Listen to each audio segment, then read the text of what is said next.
কিরে ফুটো, কিরে ঢামড়া চুদা ওঠ রে, হাট মারা। আমার মারা দাদু মরে গেছি মারা, এইভাবে বেঁচে থেকে যায় নাকি মারা? আরে গুলমারি ওঠ মারা, মারা সেই থেকে আবার শুয়ে গেছে মালমূল খেয়ে। আমি সবাই মরা মরা পুরনো হয়ে গেল, আমরা বাড়ি যাচ্ছি, চোদ্দা মারা ঘুমিয়ে গেছে। কে রে মা? হ্যাঁ কে তুই? আমার দাদুকে নিয়ে তারপরে উঠবো। আরে ঢ্যামনা, দাদু ক্লিয়ার হয়ে গেছে না, ওদের বাড়ি চলো, অনেক হয়েছে। কি বলছি মা, দাদু ক্লিয়ার? মারা দাদু ক্লিয়ার হয়ে গেল? আরে ঢ্যামনা উঠে আয় ভাই, তোকে মারা পরের দিন থেকে আবার মাল খাওয়াবো, উঠে আয় উঠে আয়।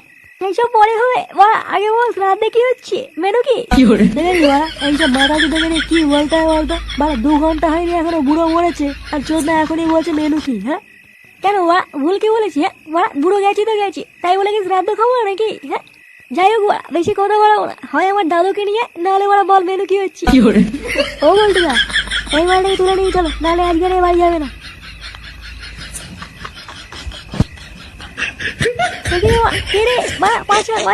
খুচরো পয়সা নেই, 5 হলে নাকি সেটা রাখি দেবো মা। ছাড়